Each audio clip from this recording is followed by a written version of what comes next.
Hello friends, learn and earn industry घेऊन आली आहे तुमच्यासाठी परत एकदा एक नवीन व्हिडिओ. तर आपण आजचा व्हिडिओ बनवतोय एका इम्पॉर्टंट चॅप्टरवरती, तो म्हणजे पल्प थेरपी. तर तुम्हाला सुद्धा हा प्रश्न पडेल की खरंच हा चॅप्टर इतका इम्पॉर्टंट आहे का, किंवा हा टॉपिक इतका इम्पॉर्टंट आहे का की याच्यावरती आपण एक व्हिडिओ बनवायला हवा होता. तर हो, खूप लोकांना क्वेश्चनमध्ये जेव्हा असा क्वेश्चन येतो की एखाद्या पेशंटचं एज दिलं जातं आणि तेव्हा ट्रीटमेंट सजेस्ट करायला लावतात, त्यावेळेस ते ट्रीटमेंट करणं येत नाही किंवा ते ट्रीटमेंट काय करायची हे समजत नाही. ही गोष्ट फक्त स्टुडंटसाठी आहे की डायग्नोसिस समजणं न समजणं याच्यावरती ट्रीटमेंट बेस्ड असते आणि आपल्याला ट्रीटमेंट खूप चांगली पद्धतीने करता येत असते, परंतु डायग्नोसिस चांगलं जमलं पाहिजे. त्यामुळे याच्यावरती मी व्हिडिओ बनवत आहे, नक्की पहा. कोणत्या पण गोष्टीमध्ये पल्प थेरपीचे टाईप्स आहेत आपल्याला पण माहिती आहे की एक असते व्हायटल पल्प थेरपी आणि दुसरी असते नॉन व्हायटल पल्प थेरपी. तर पल्प थेरपी आपण कधी देतो? जेव्हा आपला टूथ जो आहे, जेव्हा त्याला ट्रॉमा होतो किंवा केरीजनी इन्फेक्ट होतो किंवा कधी कधी तो फॉर्म पूर्ण होण्याच्या अगोदरच त्याला एखादा ट्रॉमा होतो, तर त्यावेळेस वेगवेगळ्या पल्प थेरपीज आपण देतो. तर आता हे व्हायटल आणि नॉन व्हायटल काय आहे? जो आपल्या टूथमध्ये पल्प असतो. फॉर एक्झाम्पल इथे पण आपण बघूया की हा जो आहे, हा आउटर लेअर जो आहे तो इनॅमल आहे, त्यानंतर हा जो आहे तो डेंटिन आहे आणि जो पिंक कलरचा पार्ट आहे, जे पिंक कलरमध्ये ड्रॉ केलेला आहे, तर ते आहे पल्प. तर हा जो पल्प आहे, या पल्पला व्हायटल ठेवण्यासाठी जितकं होईल तितकं आपण कन्झर्व करण्यासाठी आपण पल्प थेरपीज देतो. कोणती पण गोष्ट जे नाही ते तयार करण्यापेक्षा जे आहे ते प्रिझर्व करणं महत्त्वाचं आहे. तर त्याचाच अर्थ काय होतो की कॉन्झर्वेटिव्ह ट्रीटमेंट्स म्हणजे काय? जे गेलं आहे म्हणजे किंवा जे केरीजमुळे किंवा कोणत्या पण गोष्टीमुळे टूथचा स्ट्रक्चर खराब झालेला आहे, तर ते प्रिझर्व करण्यापेक्षा पण इम्पॉर्टंट काय असतं की जे आहे त्याला व्यवस्थित ठेवणं. त्याचा अर्थ असा नाही आहे की जे खराब झालं आहे किंवा जे स्ट्रक्चर टूथचं डॅमेज झालं आहे ते आपल्याला परत बिल्डअप करणं इम्पॉर्टंट नाही आहे, परंतु जे आहे ते पण व्यवस्थित असलं पाहिजे, तेव्हाच आपण त्याच्यावरती चांगलं बिल्डअप करू शकतो. तर बघूया, आपण वळूया आपल्या टॉपिककडे. पल्प थेरपीज या दोन टाईपच्या असतात. एक असते व्हायटल पल्प थेरपी, त्यालाच आपण कॉन्झर्वेटिव्ह ट्रीटमेंट सुद्धा म्हणतो, आणि दुसरी असते नॉन व्हायटल पल्प थेरपी और रॅडिकल ट्रीटमेंट. आता रॅडिकल ट्रीटमेंट का म्हणतात त्याला? कारण याच्यामध्ये रूट पार्ट सुद्धा इन्व्हॉल्व असतो, आणि याच्यामध्ये जे असतं व्हायटल पल्प थेरपी किंवा कॉन्झर्वेटिव्हमध्ये फक्त मॅक्झिमम पल्पोटॉमी. आता ही पल्पोटॉमीमध्ये क्राऊन पार्टचा पल्प इन्व्हॉल्व असतो, परंतु इथे पूर्ण आपण रूट कॅनलमध्ये सुद्धा जातो. जो पल्पचा रूटचा पार्ट असतो, रूटमध्ये प्रेझेंट असणारा पार्ट असतो, तिथपर्यंत जातो, म्हणून त्याला आपण काय म्हणतो? Radical treatment. आता पल्पची आपण व्हायटॅलिटी चेक करतो. Two methods to check the vitality of a pulp, these are laser Doppler flowmetry and pulse oximetry. तर ह्या काय करतात? व्हायटॅलिटी म्हणजे काय चेक करतो आपण? की त्या पल्पमध्ये ब्लड फ्लो आहे की नाही हे चेक करतो. त्याला आपण म्हणतो की पल्पची व्हायटॅलिटी चेक केली. आता ज्या बाकीच्या टेस्ट असतात, जसं की EPT आहे किंवा कोल्ड टेस्ट असते, हॉट टेस्ट असते, खूप सगळ्या ॲनेस्थेशिया टेस्ट असते.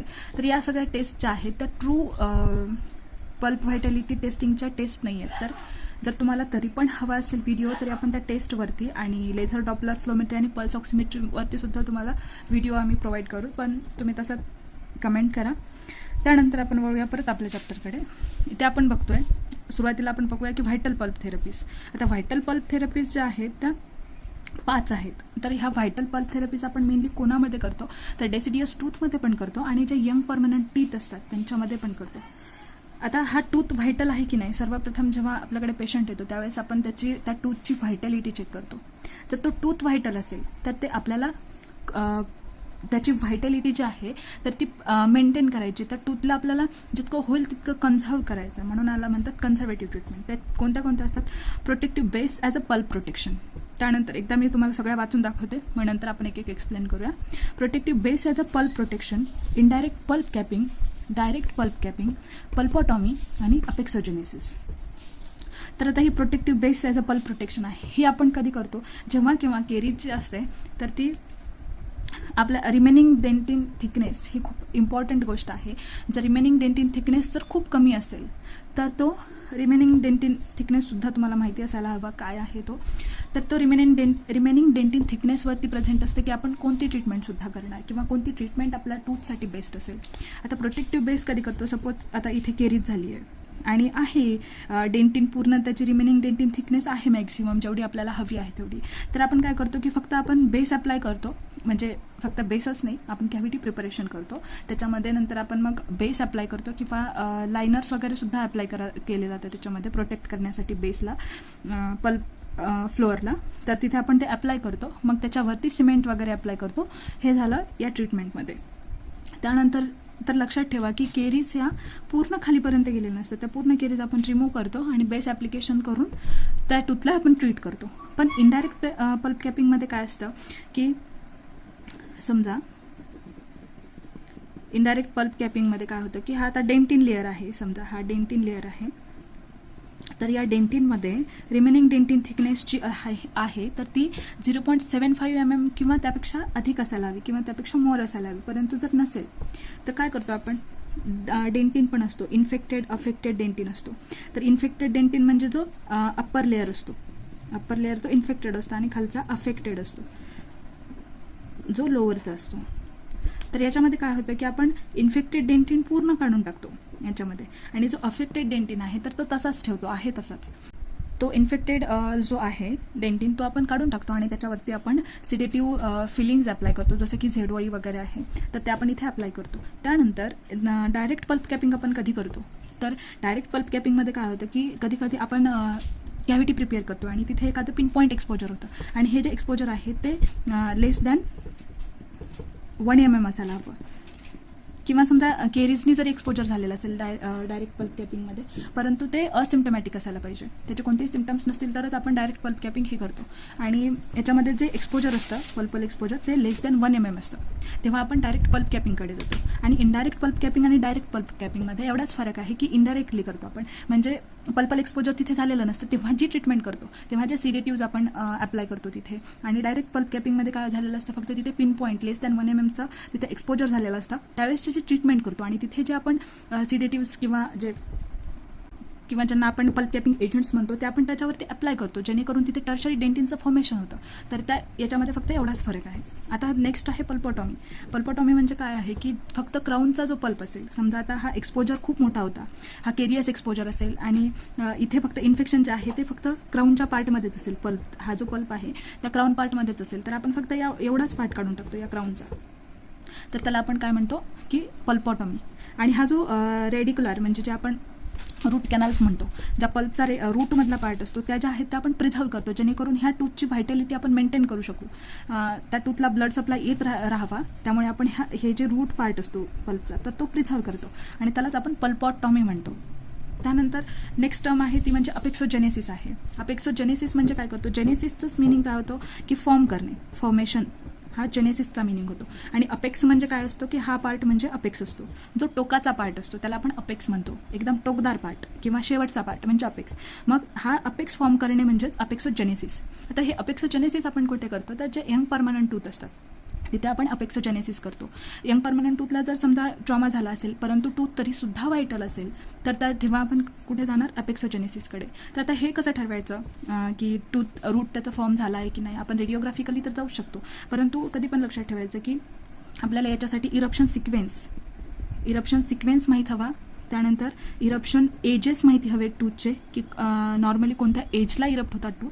आणि एक पॉईंट इम्पॉर्टंट आहे तो म्हणजे की इरप्शन झाल्यापासून 3 इयर्सपर्यंत विदिन 3 इयर्स त्याचं रूट कम्प्लिशन होतं. आणि जर समजा फॉर एक्झाम्पल की मॅन्डिब्युलर फर्स्ट मोलार आहे, आता हे मॅन्डिब्युलर फर्स्ट मोलार जो आहे तो 6 इयर्सला इरप्ट होतो आणि त्या पेशंटचं एज जर आपल्याला त्यांनी 7.5 इयर्स दिलं असेल तर याचा मिनिंग काय होतो की टूथ इरप्ट झाला आहे परंतु त्याचं रूट कम्प्लिशन झालेलं नाही आहे.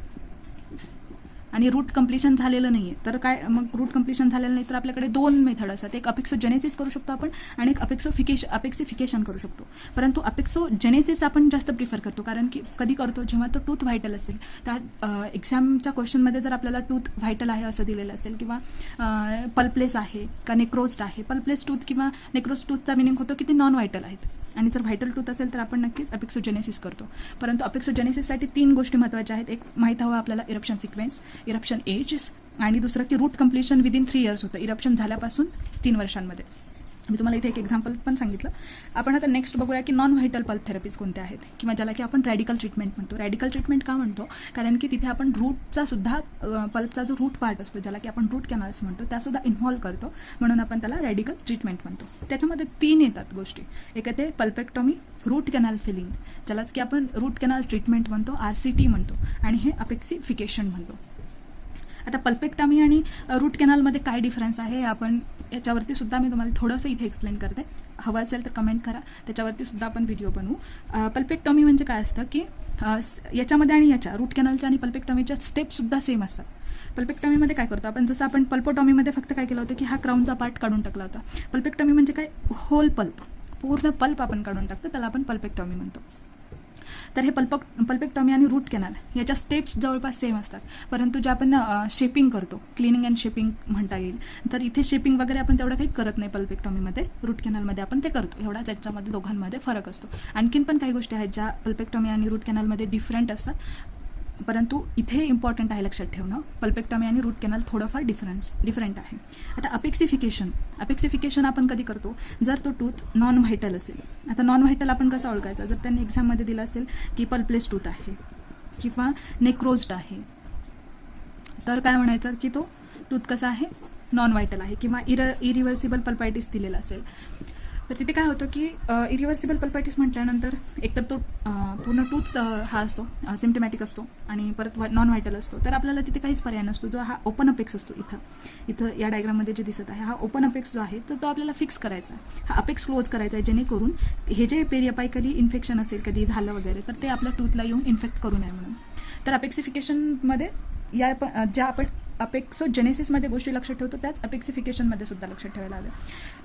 आपल्याला एक्झाममध्ये डिरेक्टली किंवा मॅक्झिमम वेळा प्रॅक्टिकल एक्झाममध्ये आपल्याला असं नाही विचारत की त्या पेशंटचं ओपन अपेक्स आहे आणि तुम्ही काय ट्रीटमेंट कराल, तसं क्वेश्चन नाही विचारत. आपल्याला पेशंटचं एज दिलं जातं, त्यानंतर तो टूथ व्हायटल आहे की नॉन व्हायटल आहे याचे सायन्स दिले जातात.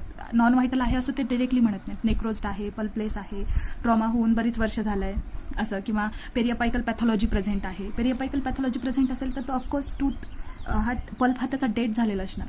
मग आपल्याला असे ते इंडिकेशन्स देतात की तो टूथ व्हायटल आहे की नॉन व्हायटल आहे हे आपण ओळखायला हवं, आणि त्यानंतर आपण ट्रीटमेंट आपण करू शकतो. तर या प्रत्येक गोष्टीवरती पण मी व्हिडिओ तुम्हाला हवा असेल, समजत नसेल तर मी तुम्हाला बनवून देईल, तुम्हाला समजावून देईल.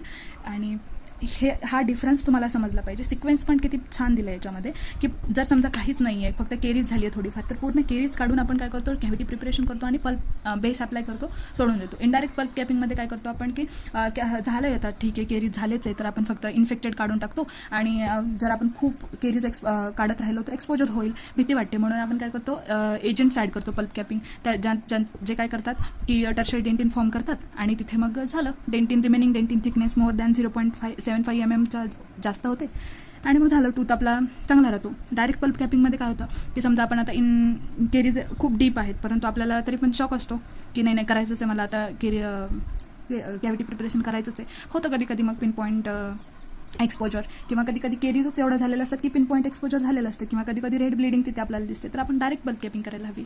त्याला काय मग परत वाढवत नाही बसायचं त्या डिप्रेशन असेल किंवा पिन पॉईंट एक्सपोजरला, तिथेच आपण पल्प कॅपिंग एजंट्स ॲड करतो, आणि मग ते कॅव्हिटीला सिमेंट वगैरे भरून त्याचं ऑब्झर्व करतो, फॉलोअप करतो. पल्पोटॉमीमध्ये काय असतं की मोर दॅन 1 mm जर एक्सपोजर झालं की मग ते केरीजने असेल किंवा कशाने पण असेल, तर आपण डिरेक्टली जातो पल्पोटॉमीमध्ये, कारण आपल्याला टूथची व्हायटॅलिटी मेंटेन करायची असते. त्यानंतर अपेक्सोजेनेसिस असेल, अपेक्सोजेनेसिसमध्ये मी तुम्हाला 2-3 क्रायटेरिया सांगितले, ते तुम्ही लक्षात ठेवा.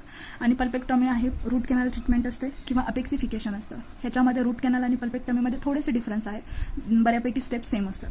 आणि अपेक्सिफिकेशन आणि अपेक्सोजेनेसिसचे दोघांचे क्रायटेरिया सेम आहेत, फक्त ट्रीटमेंट वेगळी आहे, आणि कधी करायची हे पण. तुम्हाला जर हा व्हिडिओ आवडला तर तुम्ही नक्की याला लाईक, शेअर आणि सबस्क्राईब करा. आणि हा कोणत्या इयरला, BDS first, second, third, final यासाठी हा व्हिडिओ नाही आहे की हेच लोक बघू शकतात. तुम्हाला जर प्रॉपर डायग्नोसिस करायचं असेल तर तुम्हाला बेसिक गोष्टी शिकायला हव्यात. बेसिक गोष्टी आपण शिकलो तर आपल्याला पाठांतर करायची गरज नाही, आणि भली आपण टॉप नाही करू शकू पाठांतर नाही केल्यामुळे. कन्सेप्ट समजून घेतले तर तुम्ही आयुष्यात नेहमी टॉप कराल, कारण की कन्सेप्ट समजत असतील तुम्हाला तर तुम्ही चांगलं डायग्नोसिस करा, आणि डायग्नोसिस चांगलं कराल तर तुम्ही ऑफकोर्स ट्रीटमेंट कराल. ट्रीटमेंट कुणीही करू शकतं. आमचे एक सर होते, ते म्हणायचे की ट्रीटमेंट कुणीही करू शकतं, पण डायग्नोसिस इम्पॉर्टंट आहे. सो डायग्नोसिस खरंच माणसाला आलं पाहिजे. खूप भारी वाटतं डायग्नोसिस आलं की. नक्की तुम्ही हा व्हिडिओ आवडला तर नक्की याला तुम्ही लाईक, शेअर आणि सबस्क्राईब करा. थँक्यू.